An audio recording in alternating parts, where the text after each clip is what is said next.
The Boss and the Sauce Show. Boss and the Sauce Show. Boss and the Sauce Show. Boss and the Sauce Show. Here we go.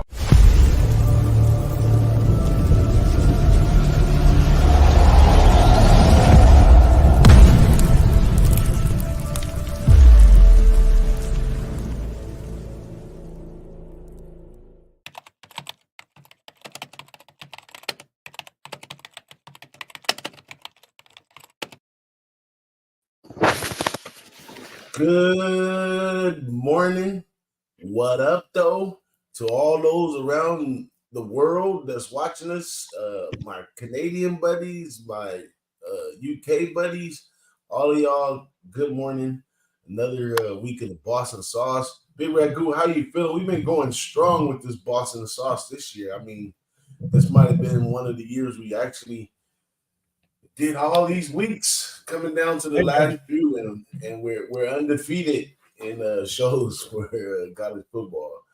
Thank God. Got it going on. We're hotter than a $2 pistol too. Last week I think I was like 9-1 show picks. I don't tweet everything out, guys. So those of you in Twitter land, you got to tune into the show to catch all the plays. But anyways, long story short, yeah, we're having a good year. We had a solid week last week. We'll be on it again today. We'll give a couple quick shout outs to our guys in the Southland. I know you guys were chatting out some other areas, but shout out to Jimmy Vegas and Stardust Micah riding in the truck listening to us today. And of course, our guys up in the Carolinas, AT Avery. Shout out to you and Cliff and the boys up there. Reed, hope you guys are listening. And our West Coast family, of course. You know, we love our guys out in Cali and Nevada, all the Who-Bangers and Low-Bangers out there. So shout out, fellas. Yeah, we sure could use a good joke from my guy Stardust Mike, man. He got dozens. But let me bring in our favorite guest that's been riding along with us on this journey that we've been on, and it's amazing because it's not pre-scripted or anything like that, and this guy has just been hammering it out with us week after week, and I respect it 1,000%. Bring in my guy, Wine Time. Wine Time, how you feeling today? What's up, fellas? I'm good. I'm a little bummed that we only got a couple weeks left of the regular season college football, but it's been a blast. It's been a good time. Ready to give out some winners today and talk some ball. Yeah, we got a lot of football left, my man. It's a lot of football left, Yeah. But it is winding down. Like these teams are playing for something at this point. Some of them, you know what? Last year, I looked at it as, because of the portal and all that kind of stuff, that some kids kind of check out around this time of the year on some of these teams, but not so much, man. I ain't found too many teams that really checked out. These teams are still riding strong. Teams like Nebraska, I thought would have checked out, or, Nevada, I thought checked out, but, they still fighting. So respect to that, keeps the game interesting. Shows that this college football is a true sport. Not a lot of that fixing stuff. These are kids trying to get to the next level. So I respect it 1,000%. Anybody got any tips or anything y'all want to give them before we take off into these games? Tips on overall tips to going in. Yeah, this week. This is a week you got to be mindful, guys. All the rivalry games, most of them are next week. So there's going to be quite a few look ahead spots here. So, tread on ice on those games, or tread lightly on those games, should I say? And then, there's a couple good spots here, though. The board isn't as it's not a big board. I don't have a ton of plays today. I've got enough, 5, 6 is plenty. But, watch out for those look ahead spots here, guys, if you guys are taking some heavy favorites. Absolutely. Well, let's jump right into the first game, man. We ain't gonna waste much time. We're gonna go right through it today. Hopefully our guy Ramon shows up later. But first off, Coastal Carolina and Army. Y'all already know that Big Ragu is basically our military specialist on this show. So Big Ragu, give him a rep of Coastal Carolina and Army. Yeah, I mean Coastal. The thing, Grayson McCall, he's the guy at Coastal. He's been out of it for a few games. He's a 6-year senior. The offensive, has ran strictly through him forever and a day. But they've kind of picked up the pace just a little bit with him on the bench here. You know, when he went out, they picked up 2 wins, back-to-back wins. They're sitting at 7-3, and they've been really nice with the spread. Coastal 8-2. You know, played to a lot of unders, 2-8 to the under with this team here, and they're going up to Mikey Stadium, which is not an easy place to play. But this isn't our Army team of old. You know, they've had their struggles. It's been an up and down year for Army. Bryson Daly, you know, he's about a 50% completion rate, and if you notice some of the academy plays, you know, they're starting to tweak their play a little bit. They're always going to be run heavy offense, triple option, but you know they're starting to work in some more pass plays. I think out of the 3 academies, Army's probably at the bottom tier and executing pass plays, but regardless, and their defense has been a little bit off here. But if you watch this movement on this number, you know, I think it opened at 5.5. It's sitting at 3 right now, guys. I bet it. I took Army early in the week +5. I think it's a tougher spot for Coastal than it is for Army because you know they have there's a game days at James Madison today, which is playing App State, and I think I'm going to say they're looking ahead of Army a little bit possibly, but they got a tough game coming up next week, and whether Grayson McCall is ready to go in that game, which you know that's up in the air too. But I know he's not playing today. Ethan Vasco, you know he's been behind center. He's 2-0, and they've scored like 28 and 31 points in the 2 games that he's played. So I still like Army here, regardless. I think Army can dictate the pace on the run. You know, with the triple option, their defense is a little bit leaky, but and I lean under too. You know, as all Army games, you know, we're looking at probably a pretty decent under here because, like I said, they'll probably put up around 20 points, 17 to 21 points here, and I expect the same from Coastal. So I think it's a field goal game. It's kind of a dicey bet at 3. I bet it at 5, but I'd probably give you a lean on Army right now with the 3 because I got the 5 early in the week, but I like the under 2 here, under 41.5. There it is right there. I'm sure Wine Time, you don't got nothing on this one, do you? I got nothing on this one, fellas. I'm going to hand it over to you, DJ. That was one of our specialist play right there. Let's keep it rolling, though. Next one up, and this is my specialty, the Mountain West. Wyoming, man. Wyoming been crapping out on the road, but they're undefeated at home to this far. We haven't even gotten no real Laramie weather, but these guys coming from Hawaii over here to Wyoming, I never take Hawaii on the mainland. 13 is a big number. I contemplate. It's not one of my super favorite plays of the day. It's a lot of numbers for Wyoming, but Wyoming's finally healthy on all ends. I think they have one guy out at the most. And like I said, Hawaii traveling over all the way into Wyoming. That's a deep travel. I like Wyoming first half and full game in this one. It's going to take those guys coming from tropical weather and the island, all these miles over to Laramie with the elevation. It's going to take a little while for their lungs to get adjusted. It's an early game. Just a whole lot of reasons to take Wyoming early and often. So I'm on Wyoming in this one. Like I said, they're undefeated at home this year. All their losses came on the road. So I expect them to definitely get the win today.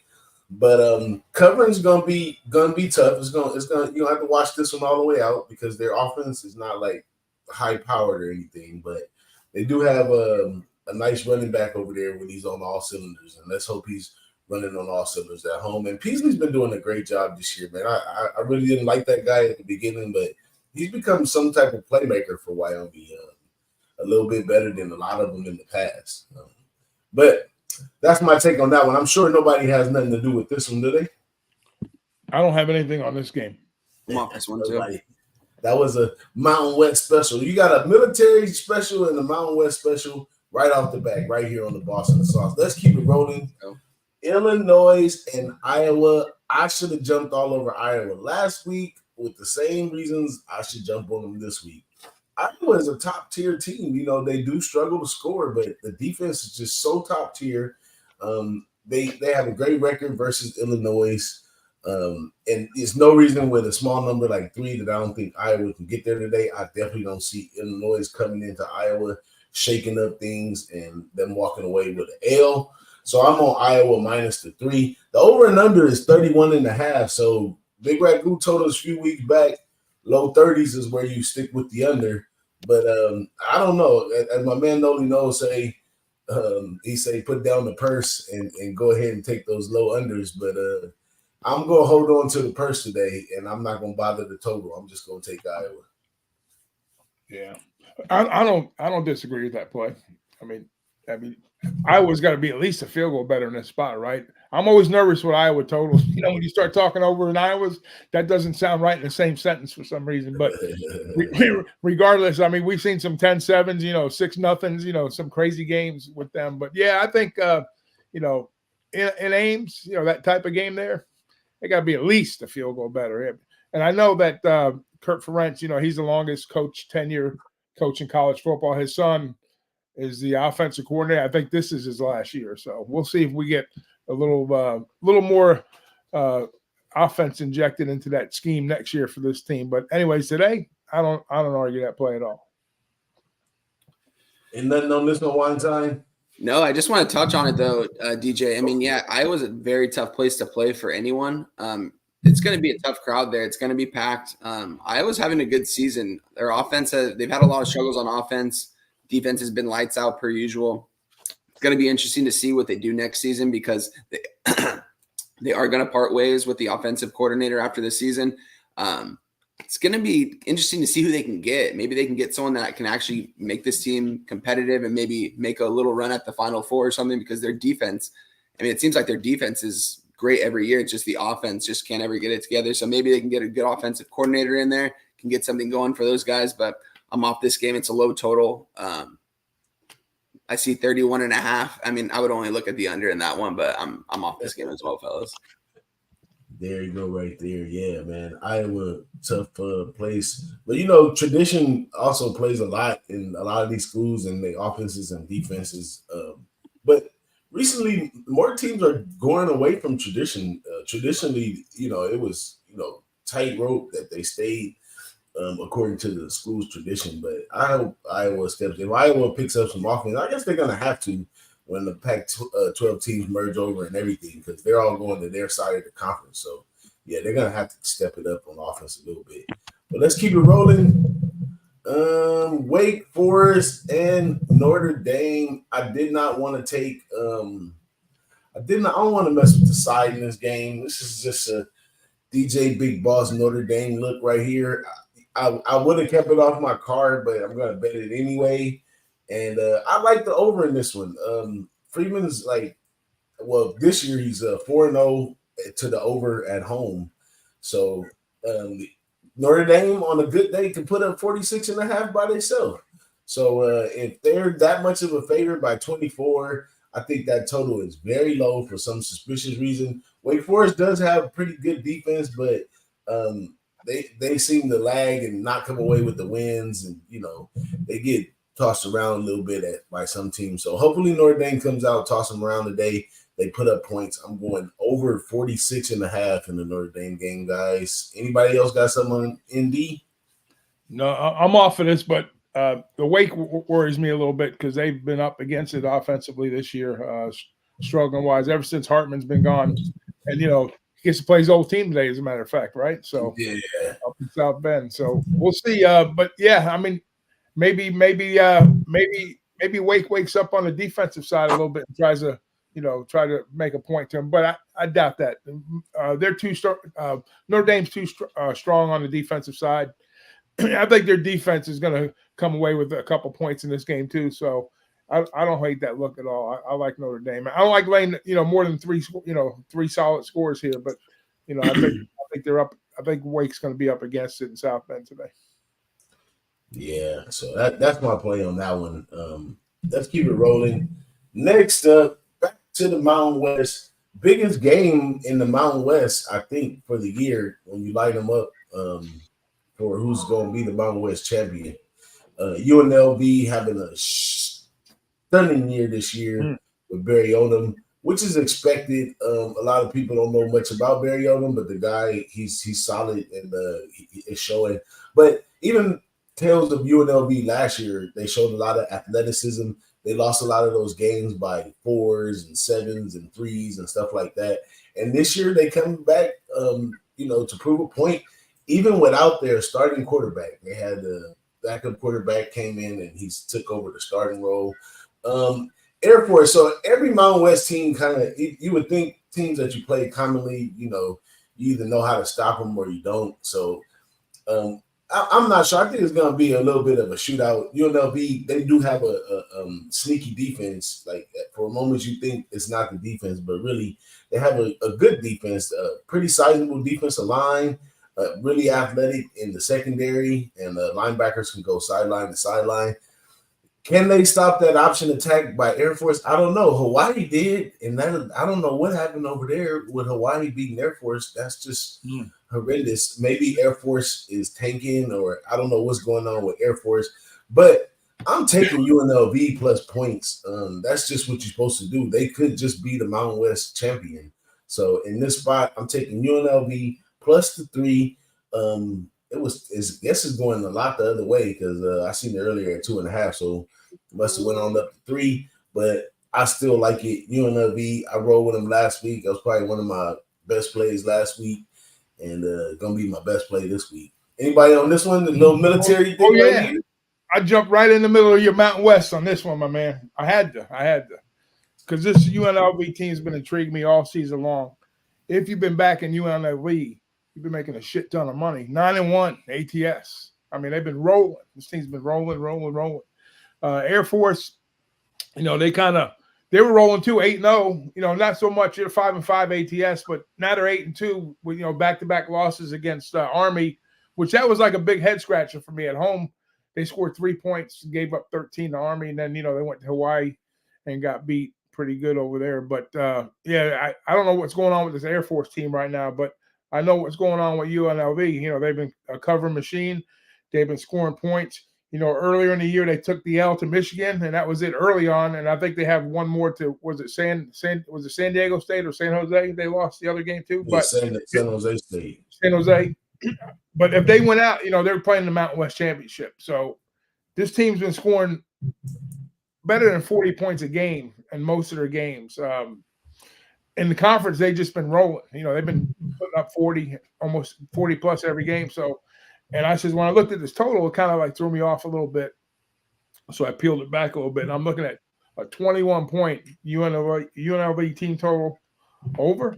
I'm like, I think, I know Air Force is going to play a little bit of defense here. And like you said, possibly UNLV might show up. But, the running game hasn't been really good. Mahavia Magic, tossing that ball around the yard like a schoolyard. I think he has a little fun on the field today again. And it's going to be one of my better plays of the day. UNLV team total over 21 points. Oh, I'm adding that. If Hawaii can put up points on Air Force, UNLV athletically, it might be 21.5. Last time when I played it yesterday, it was 21. I've seen some 21.5s. You might be able to get 21 still at a juice price, but either way, 21, 22, anything under 24 points, put me on UNLV on over, on an over up to 24. I like that. You got anything on that one, Wine? I don't. I definitely leaned UNLV in this one. I like that over 21 as well, honestly. I'm going to look at that when we get off here. I just don't think you can step in front of UNLV right now. Like Big Ragu said, they're 9-1 ATS. You can't go against them right now. The only play I would have in this would be UNLV.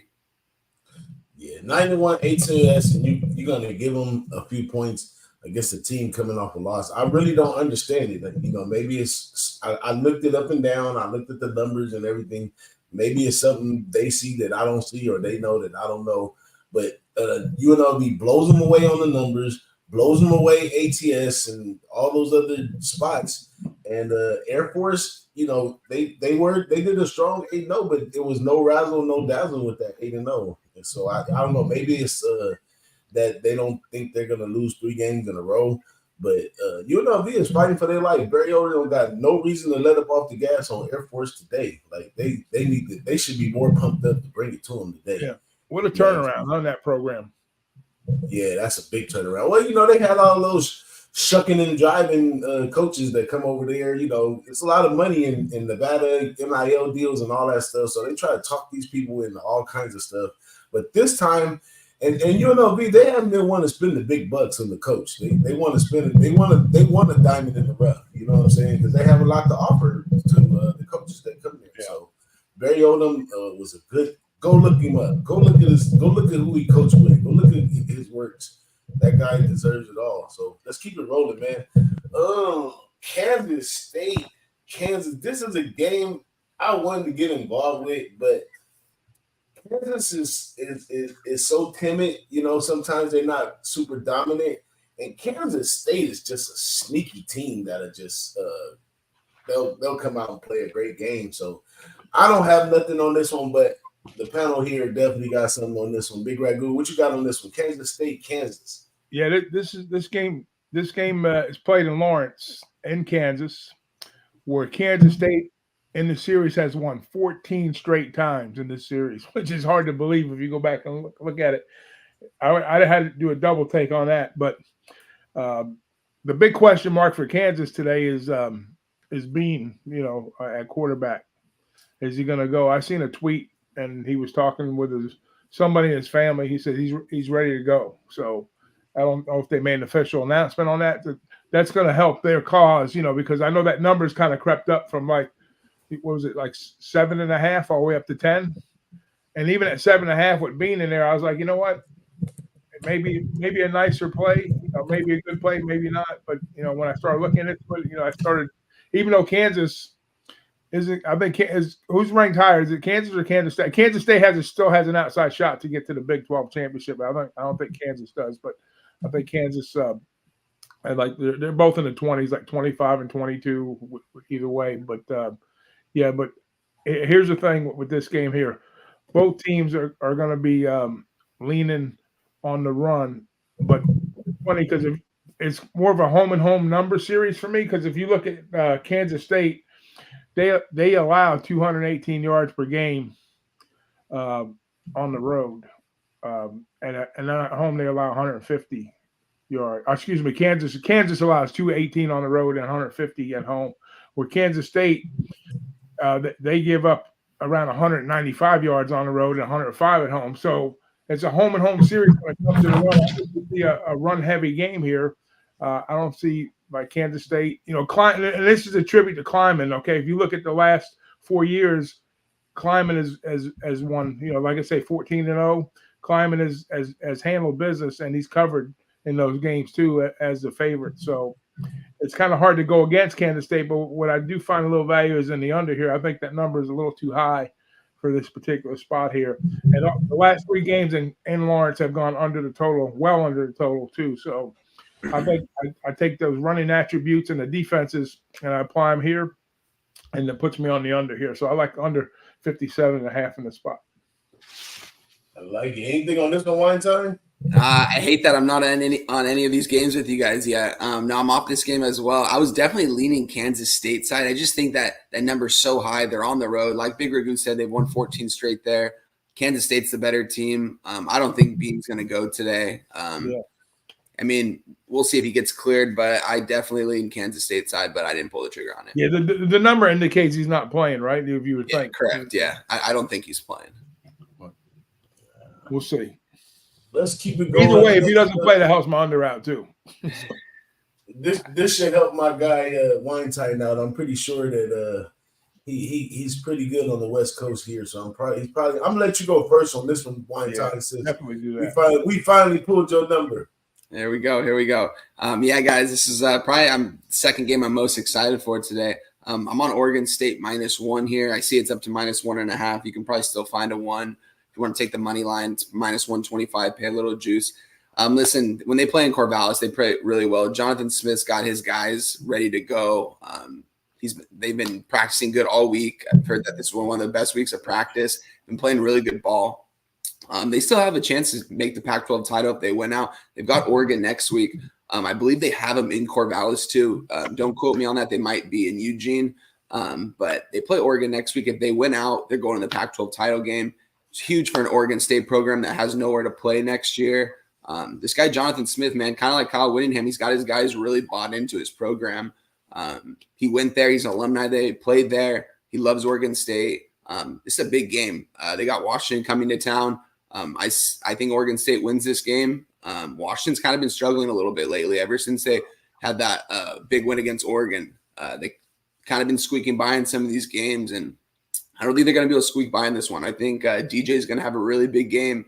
It's probably one of the bigger games of his life. He's getting ready to go off to the NFL, and as of right now, he's probably like he might be a day 2, maybe most likely day 3 type of guy. We'll see. He's got all the size and tangibles to be great. He's kind of just he's been showing it this year that he can play good. He's not turning the ball too much over. They've got a good running game. They've got a really good defense. It took Oregon State -1 in this one, guys. Woo! Go for it, Big Red. I love it, man. Great breakdown.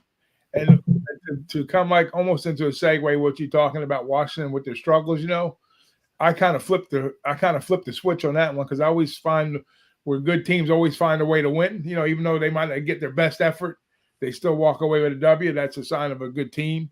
Yep. Not to take anything away from Oregon State, because they're friggin' fantastic, dude. I mean, if you go back and look at the schedule they played, they played a lot of the same teams they played in the Pac-12, but their big game was Utah. If you go back and look at the schedule, and that was a quality win for them. So, not to take anything away from this team, especially playing at Corvallis, which is always tough to play, but and I think they're better. I think they're they might be a little bit better in the trenches possibly too here, So like you said, it's not going to be an easy game, and this game sets well up for their running game, for them. They got two major running backs, a great 1-2 punch, and they got DJU, he's built for moments like this. So we'll see. This is their big game of the year. This is it for them. And every game is Washington's big game. So they're trying to get to the championship. And they're sitting number 5 on the bubble, for the college football playoffs. But, shout out to DeBoer, what he's done, bringing Penix in and running that offense. They've done so many things right and come away with so many W's this year. I mean, I can't go against them here. I'm going to be on Washington on the money line. I got to do it. Oh, well, I'm coming in for the tiebreaker right here because I'm on this game too. So Corvallis is a tough place to play, no doubt. Oregon State has a great defense.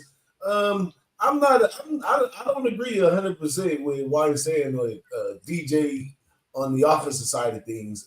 He is size appropriate. Every quarterback coach would be like, if I can get a big guy with a strong arm like that, I can get him in the right direction. But he just don't got something's missing there. We've seen it at Clemson. We've seen glimpses of it here at Oregon State, and I just don't trust it. In football, it becomes okay. Defense is always, you always want to have the best defense. Defense wins games and championships, right? But in college football, there becomes a point where scheme outweighs defense. So what Kalen DeBoer is doing over here at Washington is a scheme that's just a little difficult for even tough defenses to hold on. And you've seen every tough defense that they have faced. They got to go to the offensive side and match the scores because they're going to get in the end zone one way or the other. Why is it a 1-point thing right here? I mean, if you really dissect it further, they are saying Washington because it's 3 points for the home team. So if it's only down to 1, then they kind of think Washington's going to do their thing over there. So I think Washington, this big game right here, right? They're on an undefeated season. They got a chance to go to the playoffs here. They got a Heisman candidate quarterback. Why would you give it up to Oregon State?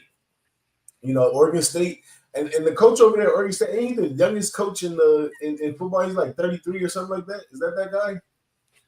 I'm not sure. I don't think he's that young. He's one of those young guys. That's ASU. I think it's Dillingham. Oh, okay, yeah, Dillingham. Yeah, Dillingham's 33. Yeah. But this guy over here, Jonathan, he's pretty young too, though. He doesn't have a huge background. But DeBoer, he's on the cutting edge of coaching. Like if he scoops out of here and goes to the NFL, it wouldn't surprise me not one bit. But he's on the cutting edge. He has a chance at the Pac-12 title. He has a chance at the college playoffs. Do not mess this up today, Washington. I'm taking Washington plus 1.5. And yeah, guys, great breakdowns from both of you guys. This is going to be such a good game. And it's so tough to go against Michael Penix. And like what you guys said, this Washington program just completely turned around these last couple years. with the new head coach. And it's going to be a good game, guys. I'm really looking forward to this one. You know what I mean? Can't always agree on the same side, but, you know, I respect both the breakdowns. I like them. I can see why you guys can back them. You know what I mean? Flip game. It's going to be a good game, though. I'm stoked. And shout out to Dabby Cab in the chat right there, my guy. Yeah, and shout out to North Ender, Dabby Cab, and Razor. Sharp, I don't know. Our chat last week was really jumping. Like, we had some heavy hitters in there, and they was doing their thing. I think everybody's a little occupied today, and it's raining here on the West Coast. So I don't know. That's probably why not too much chat. But a lot of my guys, Paco, a bunch of them, they hit me up all the time and be like, hey, man, I didn't catch it, but I'm going to catch the run back before these games start. So we're going to keep it moving so we have time for them to do those things. Next game up, Kentucky, South Carolina. Can Spencer Rattler pull a rabbit out his ass again? He's going to have these Kentucky guys coming after him. Last year, he decided to wake up at the end of the season. Maybe he wakes up at the end of the season again this year. I'm not on this game, but my man Big Ragu, my sidekick, my ace boom coon, he's on this one right here. What you got, Big Ragu? I'm on like a cheap suit. You know what a cheap suit is? I bought it early in the week, just like I bought the game early in the week. Now this is steam. Everybody's coming on the South Carolina side. I'm starting to get a little nervous now about it. I guess all the money's coming that way. When I looked at it, I got +2. Now it's -2. So I'm not going to sit here and tout the -2. I mean, is the team going to win? I sure I hope so. But when I started peeling it back a little bit, I don't like to catch a damn end of a rocket, you know, get burned that way, especially for the people out there, you know, I'm concerned with that. But, I mean, I would still favor South Carolina possibly on the money line here without question. But I tell you what I like. I like an overplay here. I know, and I know the number's going against me. Matter of fact, that number right there is a little stale right now. We're looking at some 51s out there. So let it keep going up. Let it keep going up because I'm going to keep going down because I'm going to be on the over. I'm going to wait to kick off to bet this thing. What South Carolina does, here's the thing with Kentucky. When they rush for 100 yards, they're 6-1. When they're not, they're 0-3. Last couple of weeks, they've rushed for like 90, 93, 97 yards. South Carolina ranks, it's a little dangerous here. South Carolina ranks 68 against the run, 153 on average at home, 115. Kentucky, they've been averaging like right around 108 yards on the road. So either or, you know, but if you take it peeled back from the last 3 games, one thing that South Carolina does well at home, they score points, and they score points in bunches. They're averaging like right around 40 points, 37 to 40 points, depending on when you go back and do the numbers. But they don't score on the road; they give it up. Big number for South Carolina at home, +14 in the turnover margin. They bring their defense when they're at home, so they score points. They bring the defense. If they hold. We're going to see if this holds true to form, guys. Just pay attention to this today. If they hold to the 100-yard rushing threshold and they come out with a W, then it's, then I say it's 100% legit. It goes to 0-4. But I do like points here. I think I see this point going into the 60s. I got like South Carolina like 34 to 30 or, 31-28, high 50s, low 60s here, guys. I think that number's too low.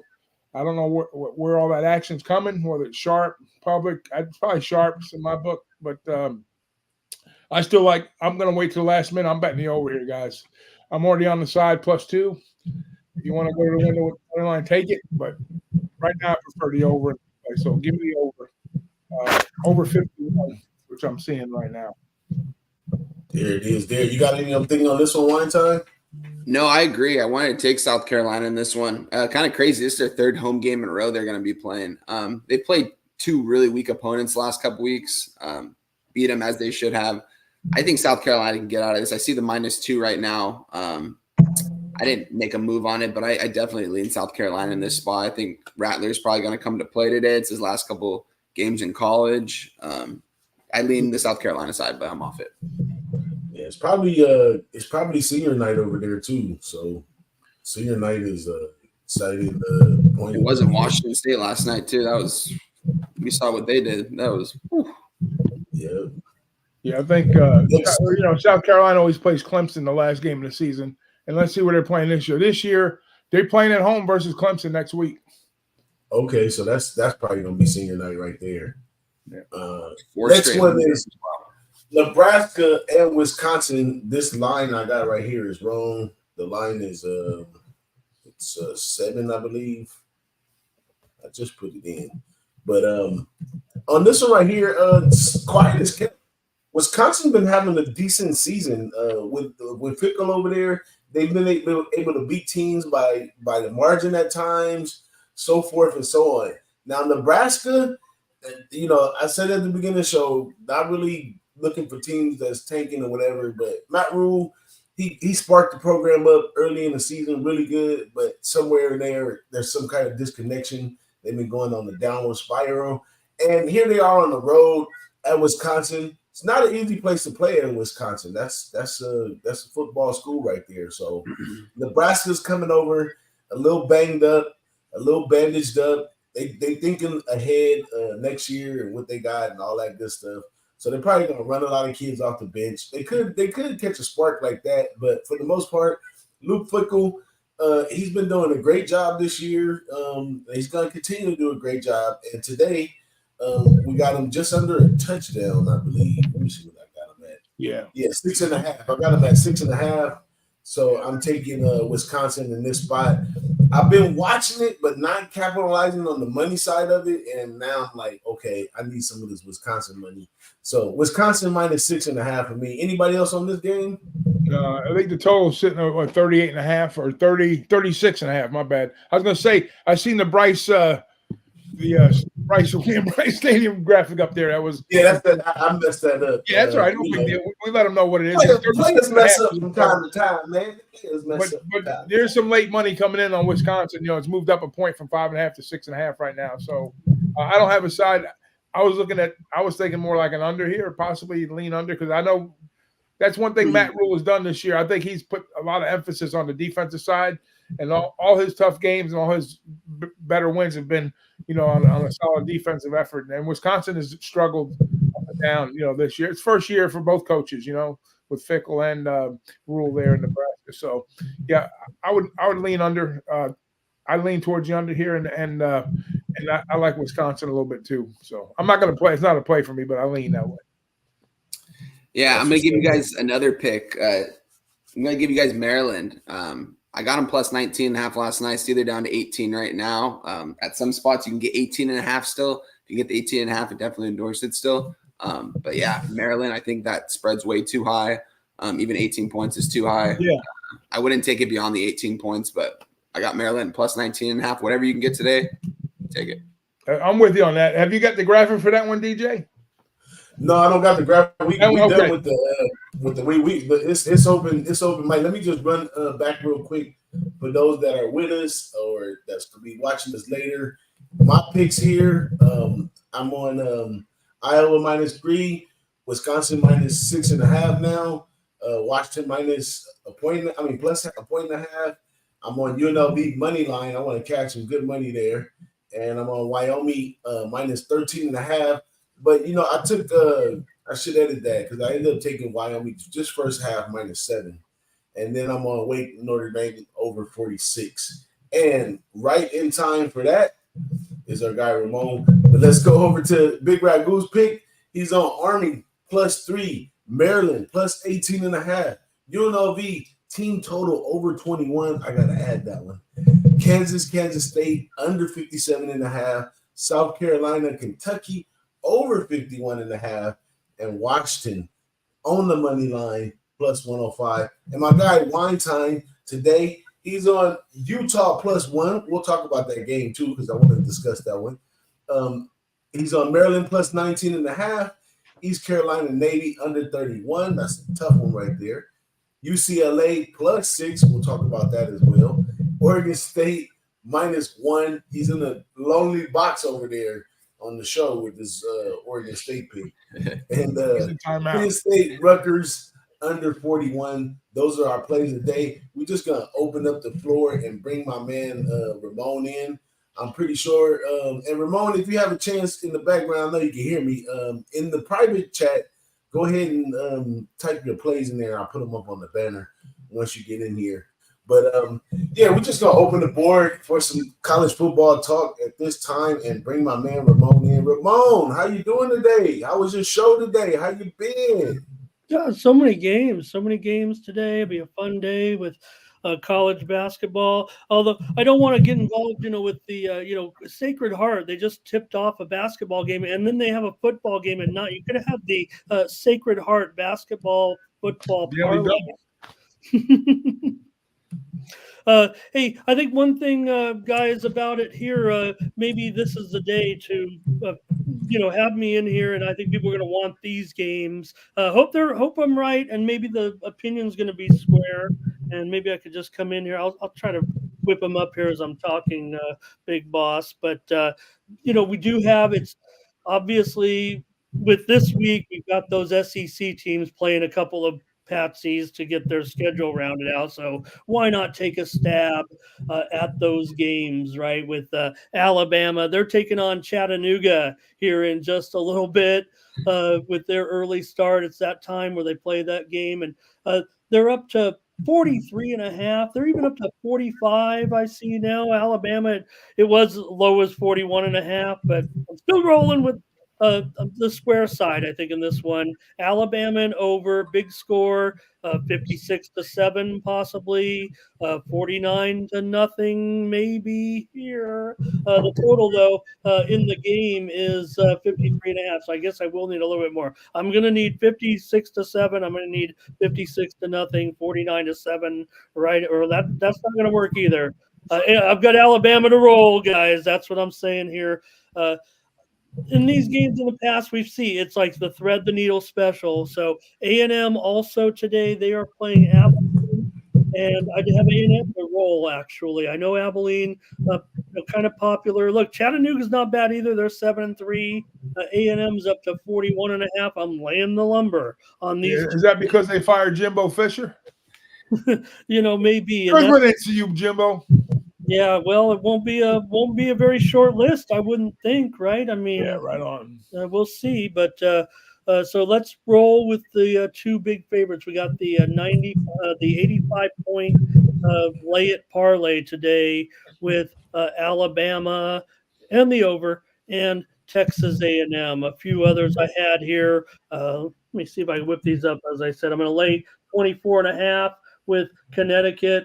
Might be up to 25.5 here at Bet Online. I'm going to lay 25.5 with Connecticut against Sacred Heart. And my other play here is Dartmouth and Brown under 49. So you guys chat a little bit. I'll type them up. Big Boss, if you want to talk about some other games before you get out of here.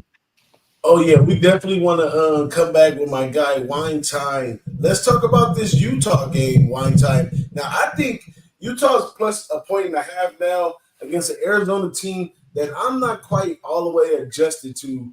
That's why I even hit Wine Time up earlier in the week about this one. But I think it's a big disrespect to Utah's defense, and Utah's offense is not the worst. They lost to some of the best. I think Utah in this situation right here might be the play. What do you think about this one, Wine Time?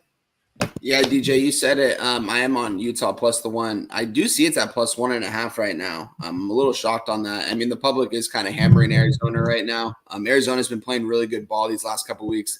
They play their best at home where they are playing. I still think that this Utah team is just – I think their defense is really good. I think they're going to be getting to Fafita a lot today.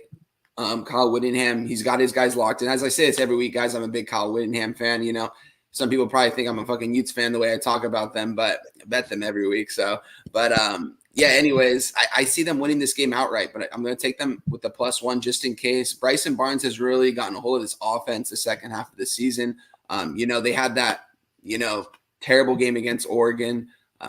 No shame in that one. Oregon's got a really good defense over there, way better than Arizona's defense. Arizona does have a much improved defense this year. I've seen it. They've got some really good guys over there, but they also haven't had the hardest schedule. They've had some really big upsets the last couple weeks. I'm going to take Utah, though. The more experienced team, it's really too good. It's a good coaching matchup because I like Jed Fish, too. He's doing something really special over there, Arizona, right now. I don't think anyone thought Arizona was going to end up with 7 wins. They might end up with 8. So it's really cool to see down there. But I'm on Utah in this one. I think they're going to win in the trenches when it matters. And I think this game is going to probably come down to the fourth quarter. But I see Utah squeaking this one out. I have the +1, like I said, but I think they win this game outright. I think they want this game more. They have the more experienced defense. So I'm going to go with Utah +1 in that one. There we go. And my guy, Ramon, I know you keep an eye on this West Coast stuff. So what you got on this one, Ramon? Well, yeah, Big Boss, for the Utah game tonight, I'm going to make sure I gave I don't want to give out I'm going to give out my premium. Well, I should come out here and give out the premium with you today. I'll give out the under. No. I gave out the under in this one. Look, I'm really impressed with what has been going on with Fafita and everything. But in this big matchup here, I am going to go under tonight with Utah and Arizona. Should be a close, obviously a close game tonight. Just wanted to also, if I may, go ahead, Big Boss. I'll come back to you. Oh, I want Big Ragu. You got anything on the Utah game? No, I don't have anything on the Utah game today. Okay. That totals at 46 right now, so it has ticked up just a notch. So let's talk about another big one on the West Coast, UCLA and USC. I think this is a spot for USC to try to, get out of this. This is going to be the second week with the new defensive coordinator or interim defensive coordinator that they got. So that other guy is out of there. Last week they lost, but they played a little tighter on defense, just like a smidgen of an inch. So another week of practice, I think they can get the defense better. But the bad part about this game is so lopsided because UCLA has the bad offense and the good defense, and the USC has the good offense and the bad defense. So it's pretty lopsided. I think this is going to come down to tradition right here, and home team walks away with this one. I like USC, and I don't know by 5. Might come down to we haven't had a real thirsty, gut-wrenching field goal kick game out of this team, and I think this might be it right here, USC by a field goal. What do you think, panel? Yeah, DJ. I think this is going to be a good game. This game's going to come down to, I think, who wants it more. These are the kind of games. It's a really traditional game. It's one of the very few school. I think it's the only school in America that separates itself from 12 miles. That's that big of rivals. Only difference is it's kind of different now that Lincoln Riley's Eric has kind of began in there. He brought in all of his guys from Oklahoma, guys from around different parts of the U.S. They don't know about all the traditions over there at USC and stuff. Do I think Williams cares about traditions? I think he's just kind of worried about getting to the NFL draft after this game. Do I think he has a big game? He probably has a good game, but you've seen where he struggles. It's against the good defensive lines, against Notre Dame, against Utah. We touched on those games. I was on both of those sides against USC. I have been getting burned on USC the last couple of weeks, but I'm on UCLA +6 in this one, guys. I think it's a game they can win outright. It's going to be Chip Kelly's last game, whether they win or lose. I just got the notification about an hour ago that Ethan Garbers will be getting the start today. Kind of shows me that Dante Moore and Chip Kelly are both out after this season because I think Moore was ready to go today, but they're obviously not going with him. He's most likely going to transfer. But yeah, I think this game's going to come down to who wants it more and who wants it in the trenches. And I think UCLA wants it more. I've been watching their practices all week, their interviews and stuff. And the team's kind of like they want to come together for like this last big game. Like they really want to get this one. Haven't really heard much from the USC side. They've got the new interim defensive coordinator over there. Did a better job last week. I mean, they're not going to have to do much on defense to stop this offense. The offense from UCLA is not good by any means. We'll see if Garbage can get going if he's healthy. We'll see if the run can get going. But I'm on UCLA +6. I think it's too many points.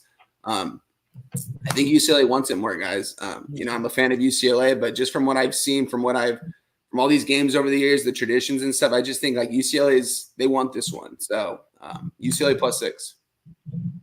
A little good inside.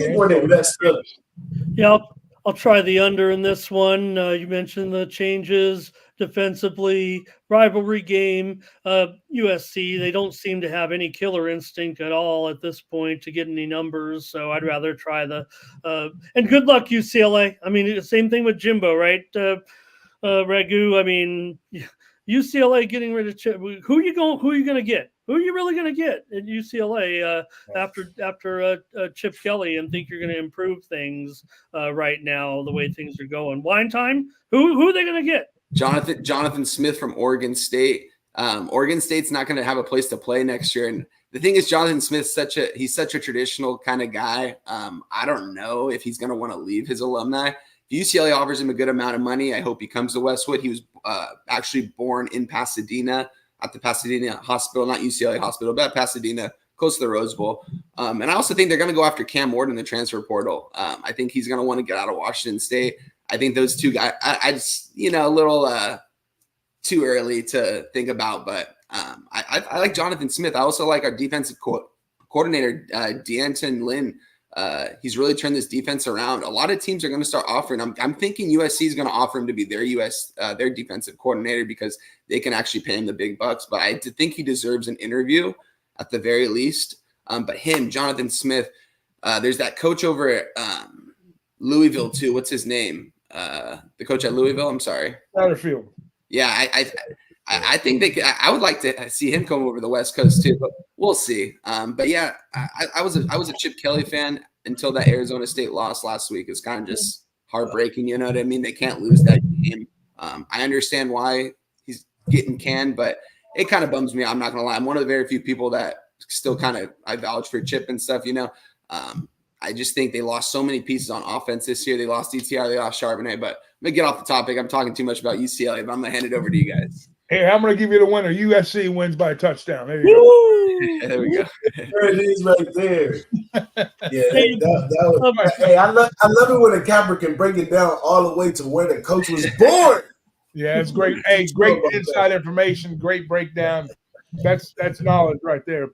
And because we did learn this just on Friday.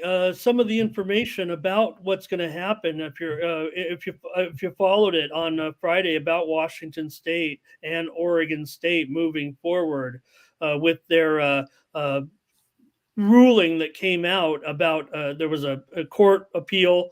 What's going to happen with these teams. And now it looks like Oregon State and Washington State will end up for probably a 2-year deal playing teams from the Mountain West. What will happen is each Mountain West team will play one team 1 year and the other team the next. Whether or not they play home away, that'll be figured out as well. They won't count as conference games, but it'll be the introduction for those teams into the conference. Whether or not that conference is called the Pac-12 or the Mountain West, we still don't know, but the plan is in place now. They'll figure out what to do with that Pac-12 money. Like I said, they can't keep it all. That's just not the way it would work, right? They'd take them to court, say, hey, you can't keep all that. But the Mountain West team still could end up in the Pac-12 and be the Pac-12. Maybe that's not the way the Mountain West sees it, but if the money is going to be over there with the name Pac-12, maybe that's what will happen. But the key thing here is those teams have already agreed to start playing each other almost effective immediately in merging those two teams into the league. It'll take probably 2 years, and then that team with the expanded playoff will be recognized as I don't know if they'll call it Power 5, but I mean, the winner of that big conference is going to get the automatic invite to the new format, to the multi-team format. Good to know. I'm going to add to that. As a Mountain West representative here, I'm going to add to that I don't know about Mountain West merging over with the Pac-12 completely because of the TV contract. Because Mountain West, it took a long time for them to get where they are, and they got CBS. They in a couple other spots. They get a few games on ESPN per year. So I'm not sure if Mountain West they invest a lot into this, and I don't think they just want to toss it all away because a Power 5 spot is available. But anything can happen. That's just my opinion. But a couple other games I just wanted to touch on. There's some good ones today too that nobody's on, but I'm sure the people want to know. Georgia, Tennessee. Anybody got anything want to add to that? Okay. I don't have a play on that one. I think Georgia goes them out, but I don't have a play on that. How about this Missouri and was it North Carolina? Yeah, Missouri's been a good team all year, man. They hit that. No, Florida, Missouri, Florida, and the quarterback I think is down at Missouri. Yeah, those are the spots that I want to back the Gators when they're underdogs usually, not as favorites. And they're playing my team next week up in right up the road from me, about 30 minutes, when they play Florida State in Gainesville next week. But yeah, I'm not saying they're looking ahead. Missouri is a solid football team, but I don't know. I think the number might be a little tall for them. They're good. They're a good shutdown first half team, Missouri. So I would endorse Missouri in the first half of anything, and maybe look towards the first half under in that spot too. I like under in that game. Also, a little breaking news in my Texas A&M game I just posted in the chat, though. Max Johnson will be out today. I'll stick with the play. They're pretty much just Texas A&M. I imagine they'll be running the ball a lot too. But just want to mention that Max Johnson out today against Abilene Christian for A&M. And I got under in that Missouri game. There you go. I like that. Oh, the other one is North Carolina, Clemson. North Carolina getting 7.5 right here. I don't know. Clemson looks like they've turned things around over there for the best. They're comfortable with the quarterback. The defense hasn't really went nowhere. It just was getting laid out on the field too much. I don't know. I think Clemson could come in and take the ACC. I'm not sure. They had to go through Louisville and a couple tough ones, but Swinney's getting things turned around over there. The touchdown and a hook today. Anybody doing anything with that one?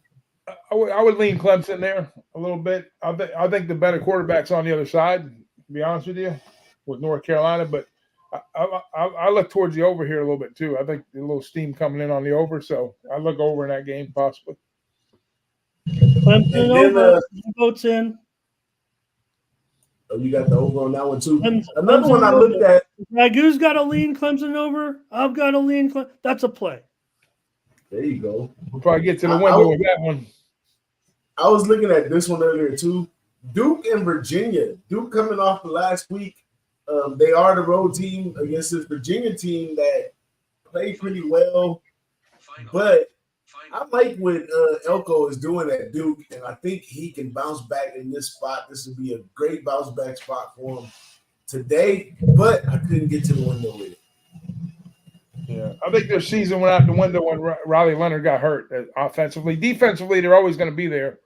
But then you put too much emphasis on the defensive side, which is where he got to start, and then everything developed for Leonard offensively on that side. That's why early on, everybody's like, "What's going on with this Duke team?" And they were, they had like the number 4 defense in the country at one time and point. So, and that's because when you got a decent offense, that kind of helps your defense out, obviously. And it goes both ways for that matter. But now it's more like one-sided football for them. They're just trying not to commit the turnovers and it's about moving the chains for them right now. So I don't have a good read on that offense. I really don't. So that's what scares me with Duke. I'll try. I got Virginia in the under there. There you go. I don't hate that either. Shout out to Razor in the chat. Maryland's down to. Yeah, I see that 17. What's Maryland down to? 17 to 17.5.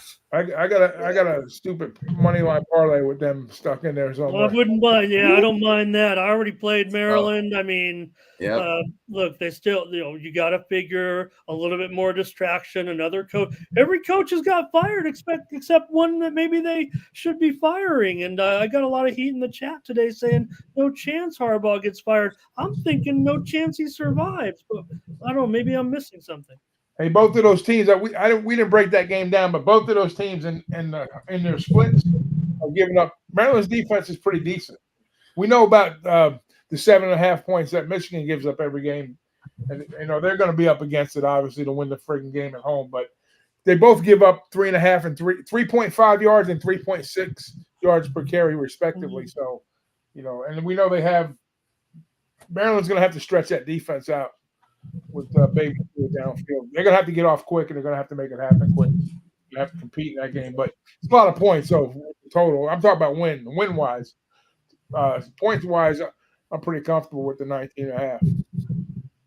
I got another Mountain West tidbit. I didn't make it to the window. One of those ones, if I'm having a good day, I'm going to add it. And that's the Boise State, Utah State game.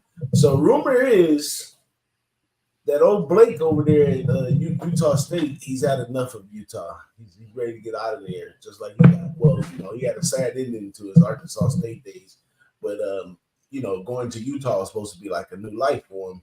And now he got a new girlfriend, a new life, and Utah is not doing enough for him. And you got a Boise team. Avalos is trying to hold on to his job over there. He's been there for a while. He's only been coach for a little while, but he's been there for a while. I'm sure they don't want to get rid of the guy, but at the same time, they expect Mountain West championships bare minimum. They are the most dominant team in the Mountain West for years. But our guy Milani is finally healthy at the running back spot, and if you look when he's playing, they win. So I got them. I got them in a little money line parlay. Boise State. They're only -4 on the road to Utah State.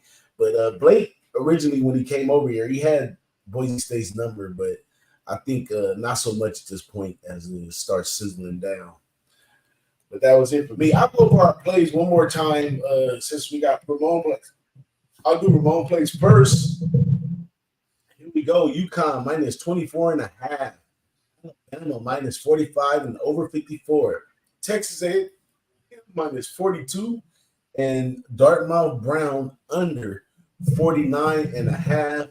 And my guy Wine Time today, once again, Utah +1, Maryland +19.5, which is down to 17.5. ECU Navy under 31, UCLA +6, he's on the other side. Oregon State -1, he's on the other side. Penn State Rutgers under 41. Shout out to you, Wine Time. And Big Ragu here is military specialist here. Army +3. Maryland +18.5 is down to 17, of course. And the one I did add just recently, I got it at 21.5, and that's UNLV team total over 21.5. Kansas State under 57.5. South Carolina and Kentucky over 51.5. And Washington on the money line +105. And me, myself, I have Iowa -3, Wisconsin -6, Washington +1.5, UNLV money line, Wyoming first half -7, guys, and Notre Dame Wake Forest over 46. That's it for me. Anything else for him before we get out of here? Shout out to the chat. Mr. Trifecta's here. The under General Nolly Nose is here. Justin McClevy is here.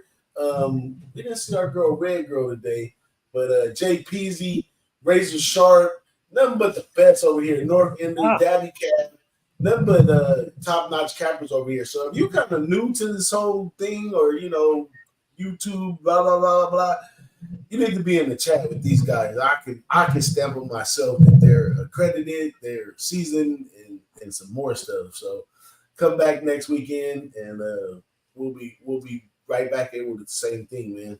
Y'all give y'all closing remarks, and I'll shut us down. Yeah, appreciate you guys for having me as always. Good time. Let's cash these tickets, and I'll see you guys next week. Let's go. Good luck to everyone today. Yeah, let's have a great card today. Appreciate you. Catch me on the Tony's Picks YouTube channel every day, 9 a.m., 6 Pacific. Hey, if anybody could get over there, boss, I know that we got a bunch of channels. Tony's he's less than 5 subscribers away from 40,000. If anybody could go over there right now, get my man over the top, appreciate it. Go subscribe and like. Yep. Too. I mean, I know a lot of people already get that channel, but maybe there's someone who doesn't. I'm trying to get my man over 40K, and real blessed to be here as well on all the channels and the legends in the chat today. Wow. Hey, I know you brought him over 39K, didn't you, Ramon, when you came over? You brought Tony 39K with you yourself. Yeah, I think right? I might be responsible for the 12 people that I might get right now. We love you, brother. We love you. Hey, shout out to the chat. Shout out to this great panel that you guys get to look at our mugs every week. We love everybody in the chat. Of course, I love these guys on screen too. And let's have a day, fellas. And we'll probably see you sometime next week. And don't forget, we got Turkey Day next week. Happy Thanksgiving in advance, everybody. And come back and see us and hang with us next time. Cash them tickets and see you at the window. See, I was about to say, Big Red Dude, give him a plastic Boston sauce exit. See you at the window.